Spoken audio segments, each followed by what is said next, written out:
Well, alright boys, I think we're gonna have to spice things up. Yeah, I think I might just wipe here now. This is the hardest new Pokemon game. Pokemon Null features Pokemon from generations 1 through 9, including the newest Mega Evolutions from Pokemon Legends CA, consisting of over 275 handcrafted, thoughtful, and challenging fights. And I am attempting this game as a hardcore Nuzlocke.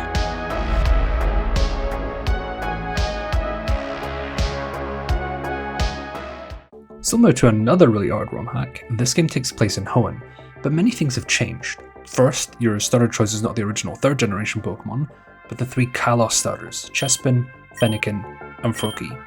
With no clue what I'm doing, someone in chat says, run Froakie, so I do. Froakie has Protein, allowing it to change its typing the first turn it uses a move, creating very interesting solutions to otherwise complex problems. In line with the football club I support, and strongly recommend no one else does, the naming theme is everything Tottenham, so I named my Froakie Sunny. A really interesting quirk is the implementation of treating the nature of your starter Pokemon. The ROM's creator, Terra, knew that Nuzlockers cannot be trusted with constantly resetting and trying to get the most optimal starter, which I personally strongly frown upon too. That's why I spammed the A button and had no idea what I did. Wait, what nature did I give it? As Froakie was in fact lonely, it's time to grab our first set of encounters to start the journey. Hoenn has changed a lot, and new areas allow for more encounters. Now, Null implements hard level caps, meaning we cannot just overlevel our Pokemon and simply sweep our way to the top. In order to progress, we need to beat designated trainers to increase the cap, and for that we need to go to school. Before you can even fight Roxanne, you need to beat 4 trainers in the Route Academy to raise your level cap. And yes, my Pokemon are level 38 before the first gem. That's just how Null works, and is impeccable game design by the way. Roxanne bound, we make our way through Route 103 and Petalburg, grabbing more encounters on the way. After getting everyone up to speed, it's now that we address the Copperja in the room.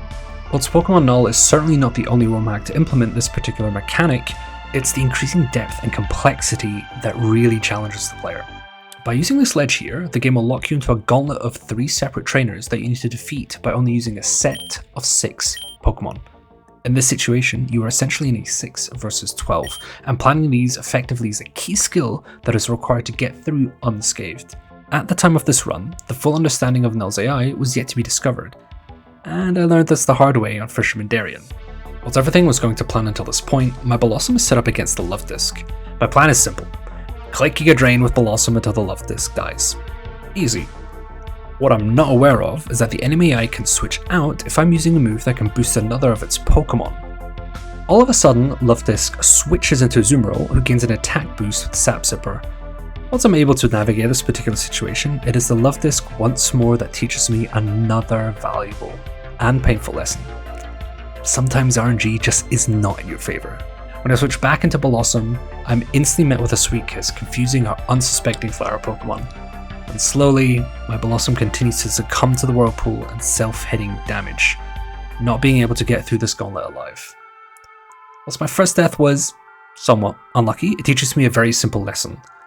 You have to pay attention to what the AI does, and more importantly, learn from it. I make my way further towards Roseboro City without any further incidents and grab my last few encounters before tackling the first gym of Pokemon Null, Roxanne. The gym trainers are no joke, but we carefully maneuver our way through, being sure to prepare each fight accordingly. Now, let's talk about Roxanne. Once again, uninformed users online have complained about Roxanne's team, similar to a few years ago with Run and Bun, saying it's far too overloaded and Nuzlockers are massive masochists. On paper, I can't blame any regular player for being shocked at this team. I mean, look, it has a level 37 Tyranitar sitting up sand, Zygarde, Mega Aerodactyl. I mean, it is within a vacuum, stacked. Whilst this fight may look incredibly hard on paper, it doesn't take long for me to find a way to beat this fight. I lead the fight with Greninja and fast kill the Tyranitar with my low kick. I turn into a fighting type, which then baits in Solrock for a kill with Psycho Cut, giving me a free switch into my beefy Skuntank. It's important to note that this Solrock is holding a weakness policy, meaning using a super effective move will skyrocket its offensive stats. So instead, I use Acid Spray to lower its special defense, and then switch back into Greninja to clean up the kill. In comes Zygarde, and if you ask yourself what beats this thing, it's simple. A Swan that spams Icy Wind. And then the demon arrives, Mega Aerodactyl. Whilst a lot of Nuzlocks are predicated on the notion that you should not lose Pokemon, sometimes it's necessary to sacrifice a Pokemon in order to come out unscathed. And so, my beautiful BT Skuntak succumbs to the merciless fossil Pokemon, giving my Kabutops a free switch in. With a loaded dice, I'm able to take down Aerodactyl with ease. Following the superior fossil, Cradily comes in, wanting to get Omni boosts with Ancient Power. So it's Phalanx's job to A. dodge them, and B. beat this Plumbus with Body Press. Lastly, Omastar comes in, and Venusaur is able to finish off the Plumbus. Wait, no, I've used that before. We just kill it. So yeah, not too shabby. My confidence at this stage will never be higher, as with 2 deaths and 1 badge in hand, I make my way towards the next hurdle, Brawly.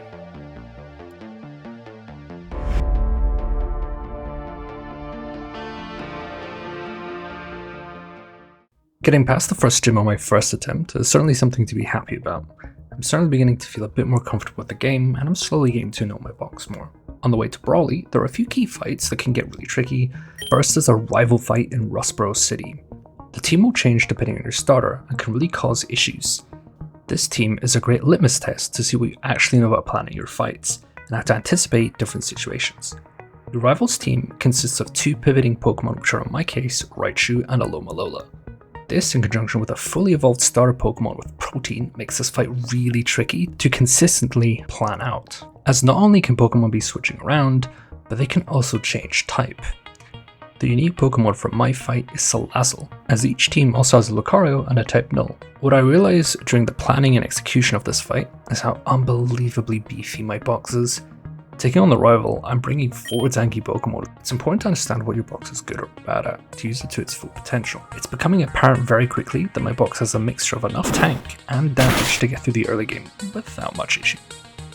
It's up to me to steer it properly. I easily outsustain the opposition, leading to an effortless rival fight. Afterwards, I headed towards Dewford, asking this old man for a lift. In Dewford Town, we need to give Stephen a letter, so we need to make our way past a few trainers. This is a tricky double battle with a Lapras spamming Discharge, which will boost the Pokemon on the other side. My line is pretty shaky as I have to dodge a crit on Obstagoon when switching in, which he is unable to dodge. This means he can no longer stay in because he dies to a regular Signal Beam. This means I have to steer, and sadly I lose my Cloyster, taking an aggressive double protective stance. Giving Steven his letter, it's time to grab our second badge. So, let's break down Brawly's team bit by bit and see what the problem pieces are for us to solve, and how we can consider looking at building strategies. Brawly leads the fight with Hariyama, who is holding a Flame Orb, which after 1 turn will trigger the Guts ability by inflicting Burn. Hariyama runs Fake Out, Close Combat, Bullet Punch, and Knock Off. Hariyama is incredibly bulky, but with the Guts ability has an insane amount of damage output. Eagle-eyed Nuzlockers will look at Close Combat and recognize that upon use, it will drop the defensive stats faster than Mickey Van de Ven. Speaking of Van de Ven, turns out he is 4 times resistant to CC, making him incredibly easy to switch into. I just need a healthy Pokemon as a partner. Alright, next up is Hitmontop. Whilst its moveset isn't too scary, it can still be tricky to maneuver. Hitmontop has the eject button, meaning unless you can defeat this in 1 hit, you are likely going to see it again later. Luckily, the Just Cause Azumarill is incredibly bulky and takes very little damage. Doublé is most likely the easiest thing to deal with, but if you're not positioned correctly, it can Sword Stance. And take note of Pursuit, as unsuspecting low HP Pokemon can suddenly get caught out. Greninja is incredibly strong against it and will be healthy enough to help with Hariyama.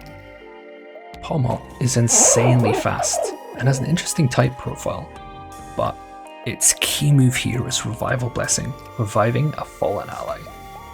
Luckily, Nidoqueen is a ground type, and if I can see Thunder Punch, it's a free switch.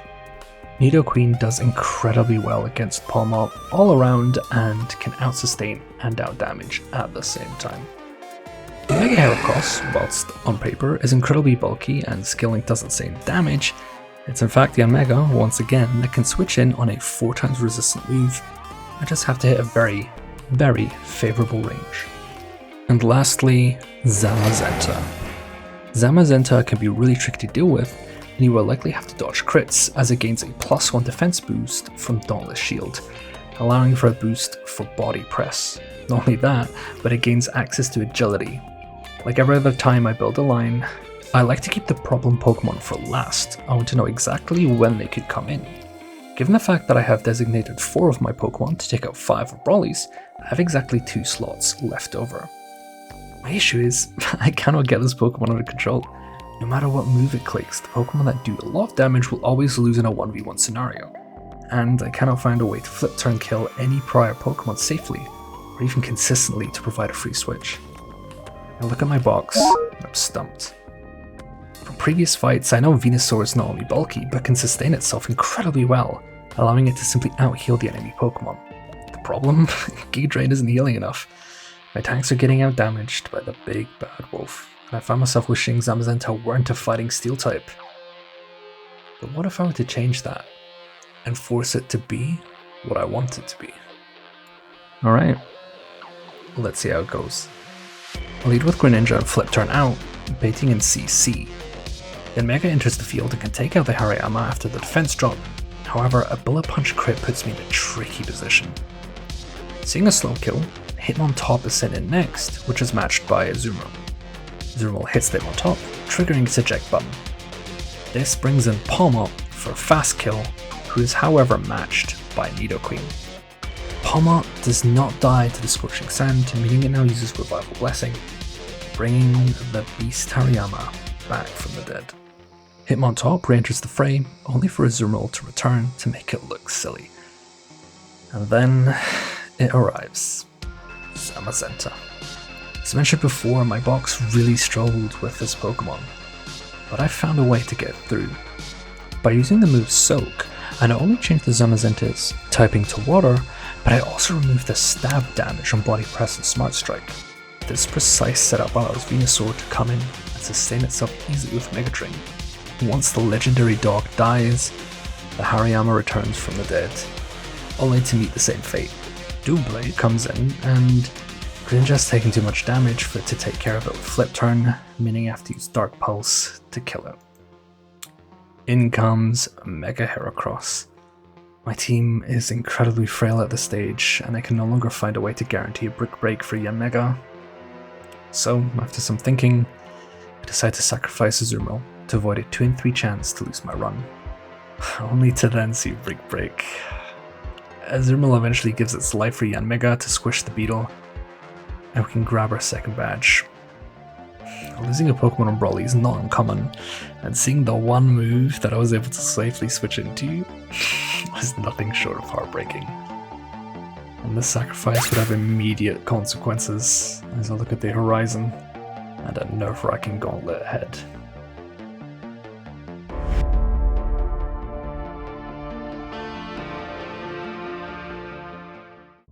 If you think for a second that Null will give you a break after a tough boss fight, you are gravely mistaken. Whilst on paper the boss fights seem the hardest segments of the game, nothing will compare to the gauntlets. Whilst the first gauntlet was a 6 versus 12, the second escalates this dramatically. The Route 109 gauntlet on the beach puts you in a 6 versus 23 situation. I find myself looking at the gauntlet from back to front, shifting Pokemon around on my team to deal with specific threats that these trainers have. Just for context, cooking Roxanne and Brawly took about 25 to 30 minutes each. This gauntlet took me literal hours, fine-tuning pre-damaging, looking at all the variables, what can I risk, when can I risk, what Pokemon are absolutely vital to even come out alive should something go wrong. My team is shifting around turn by turn until I have my fateful 6 and make my way through the sandy shores, with traps laid out for the player to deal with. Teams with trapping moves, which will break down your Pokemon, just to be cleaned up by the Arena Trapwalk trio, an electric terrain fight with a blisteringly fast Raichu Alola. A Trick Room team with a Machamp waiting to tear your team apart? Not hard enough. Fine. How about a double battle with Sapsipper and 2 Pokemon spamming Petal Dance, giving already strong and fast Pokemon even more offensive prowess? Oh, and if you thought that was hard, let me introduce you to the most difficult Pokemon to prepare for. A Pokemon clowned on for years, a bit of joke in the ROM hack community. It's none other than a sheer force, life orb Drudagon, who can easily one-shot an unsuspecting victim and completely derail your gauntlet. And I had just lost my fairy type. But despite all the hurdles that this gauntlet throws at me, I'm able to make it through, unscathed and alive. Alongside gauntlets, Pokemon Null also implements back-to-back fights, meaning you have to defeat a set of trainers with the same team, like in a gauntlet, but with no pause for you to heal. This one can be kinda tricky, as the Uxie is notoriously inconsistent to deal with, and a Mega Banette that can really cause some issues. Not only do we just breeze past this fight, but we actually get our first Megastone, the Banetite. Throughout Hoenn, a large amount of Megastones are unlocked by defeating a trainer who uses the evolution in battle. With this new stone in hand, it's Slateport that also gives me a very important encounter. Swinub. This cute little rascal has an incredibly unique typing and has a very high attack stat. Put this little fella away for now, but trust me, he'll be back. As mentioned before, Hoenn has changed. Terra has terraformed quite a bit, and we make our way through Icicle Cave beneath Rusturf Tunnel. It's from here on out, the game will increase in difficulty, causing teams that have lost Pokemon to risky plays or missteps to get punished. This cave introduces different weather teams, including 2 snow and 2 hail teams. These fights are quite challenging to maneuver, but it's the last fight that's considered the first true run killer of Pokemon Null. It's none other than ex-Elite Four member Glacia with a disgusting hail team. This fight is incredibly tricky to navigate as it has several layers of really difficult puzzle pieces for the player to solve. Glacia leads the fight with a legendary bird, Articuno. This Articuno has Snow Cloak, meaning it boosts evasion in hail or snow. Normally this can be countered by Zoom Lens, granted the Pokemon is slower. However, leaving this Articuno in will allow it to set up one of the best defensive moves in the game, Aurora Veil. Not only that, but it will be up for 8 turns because of Light Clay. So, in order to stop this from happening, I will have to take a slight risk.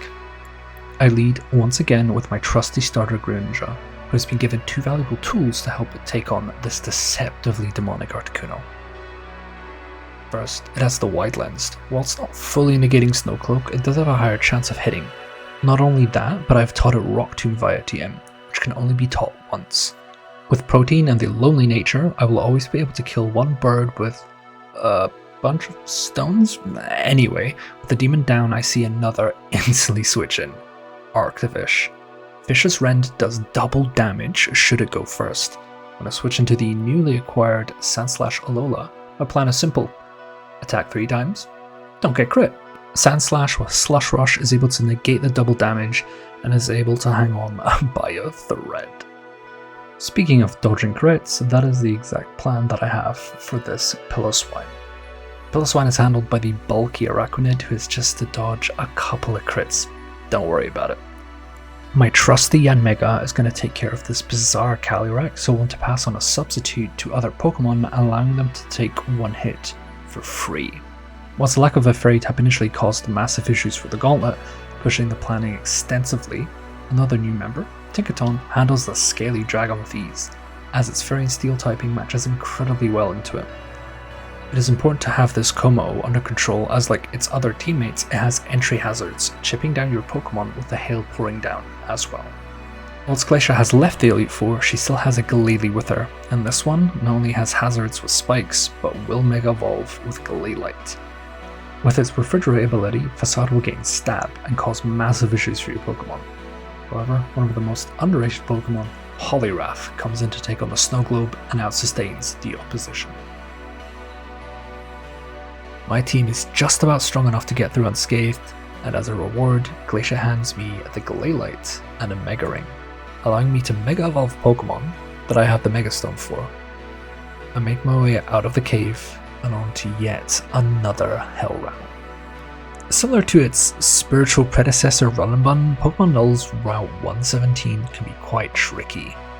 This route will punish even the smallest of mistakes wanting to begin to chop down your box, just for Watson to clean it up in the gym. Every fight is incredibly devious and has so many small things to maneuver. Rich Boy Techno will change your Pokemon types, and Pursuit Trap you, shredding your team apart. Psychic Brandy will set up and pass on the stat boosts to Behem to take at least 1 Pokemon down. if you don't have the team fully under control. These dancing Oracorios will constantly use dancing moves, triggering their abilities and doing an insane amount of damage. As all these fights are hard, I'm able to get through unscathed until I reach Black Belt. Jesus? Yay? George Bush doesn't care. At its core is a very scary Blaziken. This Blaziken will increase its speed every turn with speed boost. It is here where I am taking more risks to try and conserve my valuable citrus berries that I've been using far too liberally. And I am met with an uncomfortable situation once again. My Greninja has taken too much damage, and not giving it citrus berries making my line harder to execute. I'm staring at a 1 in 3 chance yet again to lose my run. Stay on the side of caution and sack my Swanna to ensure that Alakazam can close up shop. Yet again, it's a move he could have survived. Despite the loss, Watson's gym is fairly straightforward as my box is strong enough to overcome anything it throws at me. Watson's team is incredibly devious and yet another run killer. It's the first double battle that you see as a gym leader, and he will test you before going down south.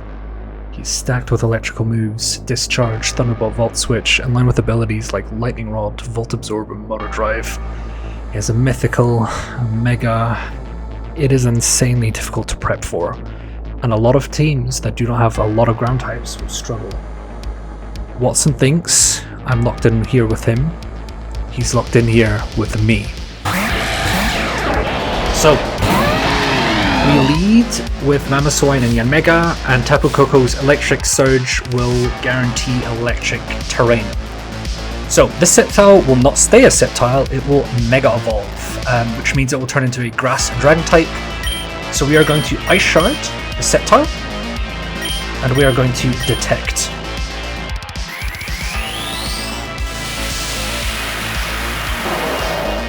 Importantly, Tapu Koko will always see kill.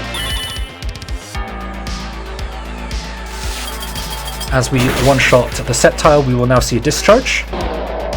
As we have Ground-type Mamoswine, it is immune, and we've detected on Yanmega. We now see Arctozolt. Arctozolt wants to click Bolt Beak, so we are going to High Horsepower kill it, and we will switch out and take a guaranteed Discharge.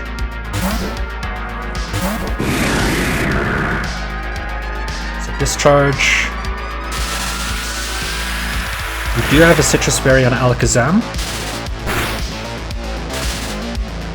And we always High Horsepower kill.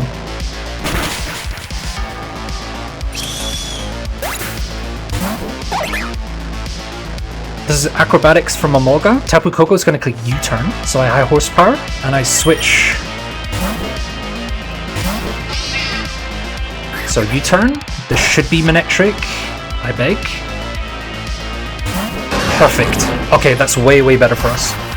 There's Acrobatics. And we High Horsepower into the Manectric, which will now bring it down to its Focus Sash. So I fake out the Manectric and kill it.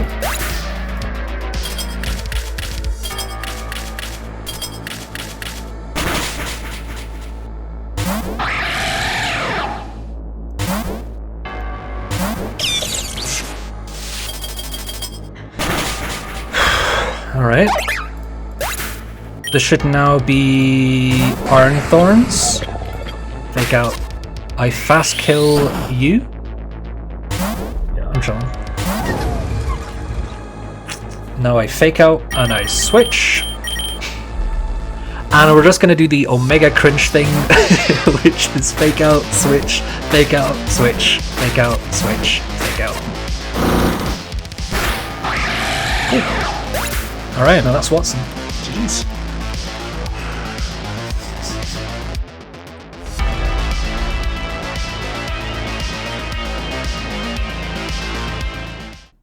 Throughout this run, I've had several instances where I've had decided to take risks that may have been subverted with longer preparation time. This is something that has plagued my time as a Nuzlocker from the beginning, and hard games like Pokémon Null will begin to penalise you greatly for it.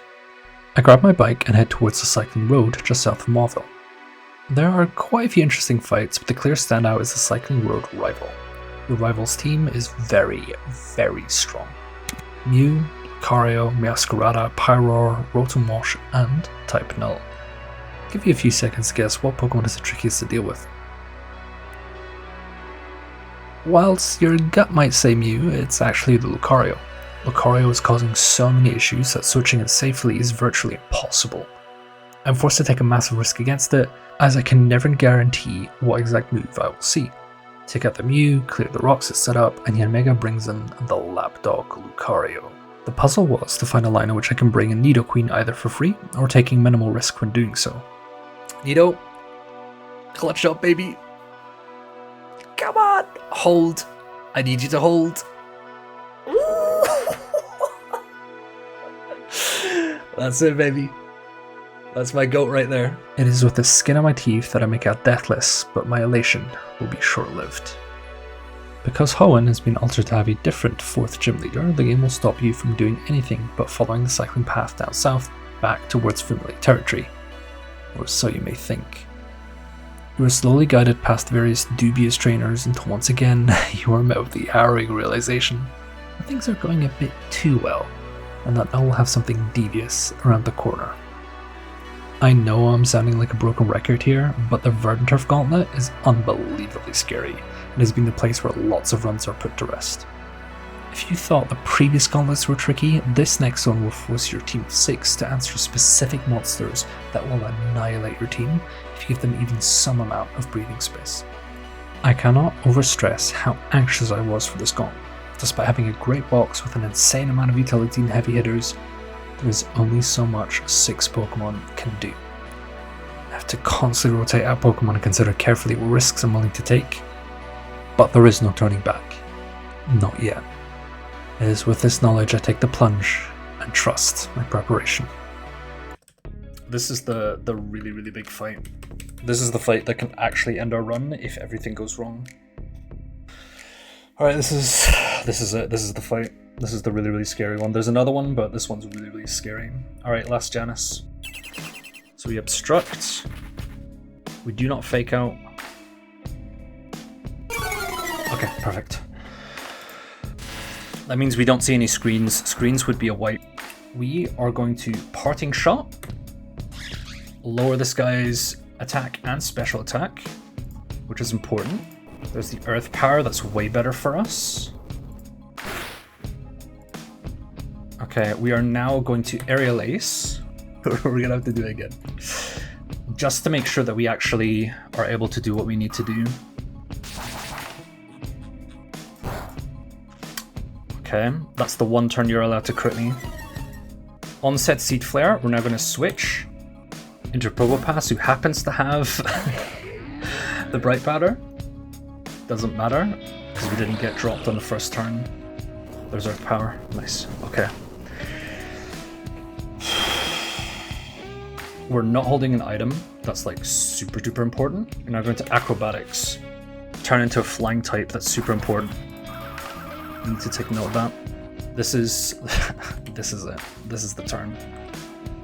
This is the turn that I'm dreading. Tatsugiri can click like a fuck ton of moves here. It's like really not funny. It can click Icy Wind, it can click Surf. It's just like impossible for me to determine exactly what's gonna happen here. I really don't want to see Icy Wind. And if it clicks Surf or Dragon Pulse, don't crit. It could also Nasty Plot, I guess. Don't crit, don't crit, don't crit, don't crit. Okay.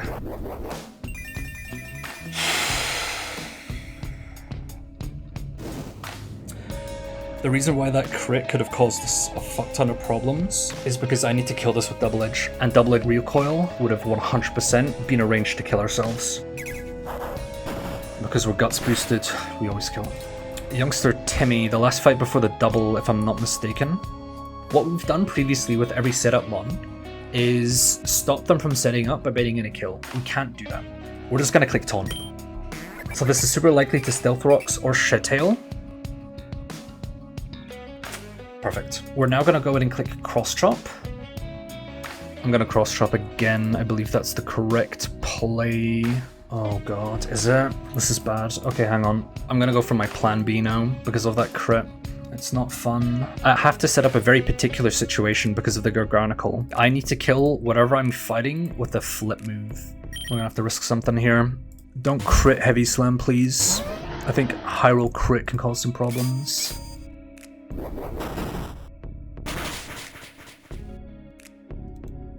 That's fine. Okay, I didn't get crit. So superpower always kills. We outspeed the Barbaracle, but we do not outspeed the Aerodactyl. That's all inconsequential because Barbaracle will always see kill. This guy, this psychopath, is a sniper, shell smash, white herb demon. And the crits go crazy. In my box, if a random move crits, there are exactly 3 Pokemon that can take it. Lilligant takes every roll of crit. The Pokemon I've been slandering is saving this gauntlet. So we always kill with Seed Bomb here. And we see Aerodactyl. So there's Meteor Beam. Please don't crit. Okay. What we're doing now is I want to do 2 things. I need to either kill this with Volt Switch, which we can do right now, or have done enough damage for me to be able to kill this with Greninja. That's basically what we're doing here.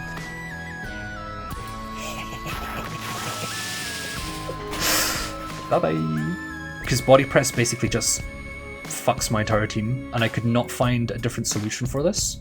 Ooh. Oy, oy, oy, oy, oy. Scary, scary, scary shit. But we got through the hardest parts. And if something goes wrong, boys, we are fucked. So I'm going to Water Shuriken.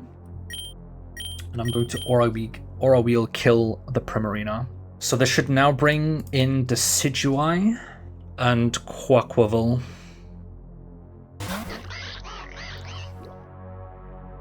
I don't know exactly who's going to target what. We now flip turn to do some chip.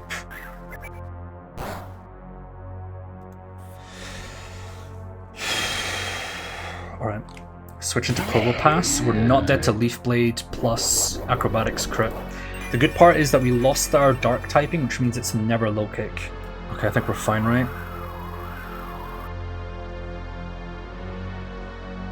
Wait, what? Oh my god, I calced the fucking Decidueye and Overgrow. Well, I've got some good news. Me clicking Aura Wheel actually saved my ass here. I've got some bad news. We're gonna have to dodge a crit. I'm not obstructing this turn. I need to kill one of them. And I can't kill this. If I kill this, I wipe. If Morpeko dies, I still have an out. I might have just made a big mistake, but I think I can always recover. Even if Morpeko is dead, it would be a really bad loss. Don't attack the right slot. Please don't attack the right slot. Left slot. Left slot. Left, left, left. Don't crit, don't crit, don't crit, don't crit, don't crit, don't crit, don't crit.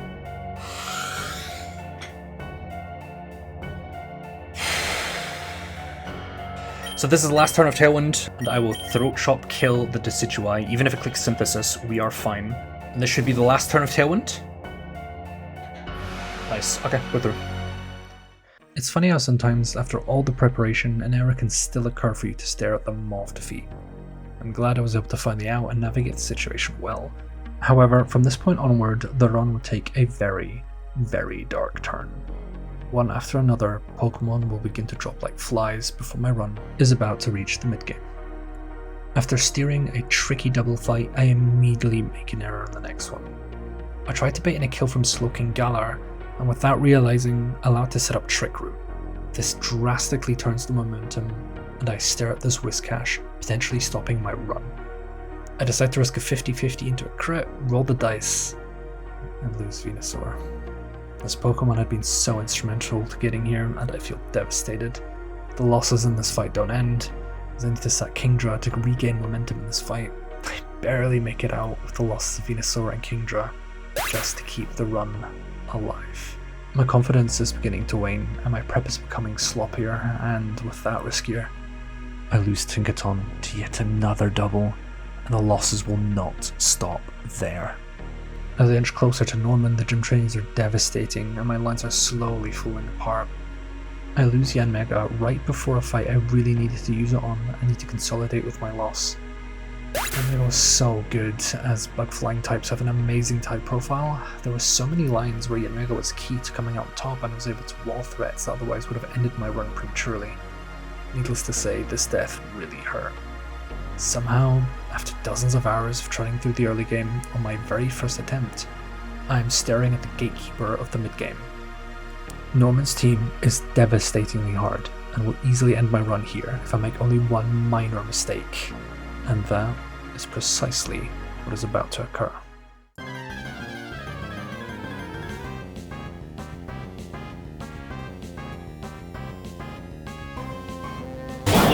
Alright, so first and foremost, we're gonna rock up and we're just gonna spam air slash. My understanding is Retaliate should see that it's boosted. Just can't click sword stance. Okay, it flinched. I think that's okay. I guess we'll find out, huh? There should be... What? Oh, does it not calc retaliate? Oh, okay, it doesn't calc retaliate. Okay, boys. That's a problem. Well, what are my options here? Not good. Alright, boys, I think we're gonna have to spice things up. Right, Colossal, Bucko. Now we basically just have to pray that it doesn't fucking flinch me. I don't have much choice. Yeah, I think I'm gonna wait here now. 30% to flinch. Oh my god. Okay, hang on. Click Bullet Seed, and if you do, only hit twice, and if you do, don't flinch me. If not, I'll see you on the other side. Come on, just twice. Just twice. Just this one time, just twice. Okay. It's just one of those days, huh? Let's see if he wants it. Okay. Do it again if you want to have it. Okay, it's almost certainly gonna die here, huh? Yeah, boys, this is a wipe. Yeah, GG. I can't win this anymore. I have nothing for the Zoroark because I never planned on seeing it. At 128, it has an 80% chance to kill, and I just like Hydro Pump and something happens. Okay, well.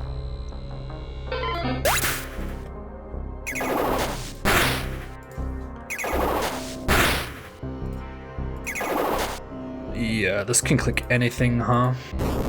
Okay. Yeah, nothing I can do. Okay, well, that was a high roll. You know, it is what it is. Okay, cool. Alright, so my only out here is to actually flinch it, I think. Send it.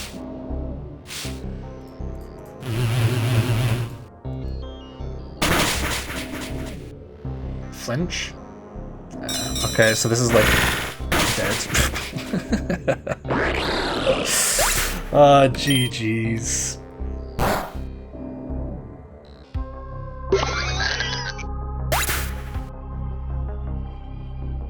It's been an honor. Most heartbreaking part is running back the fight to see if my plan even had any substance. I'm watching it work flawlessly. Even more ironic is the fact that the flinch that Mega Pidgeot got on the first turn actually caused this exact situation to occur, meaning if I hadn't flinched Silvally, my run would very likely still be alive. This minor gap in understanding is exactly what led to this devastating loss and gut-wrenching feeling of defeat.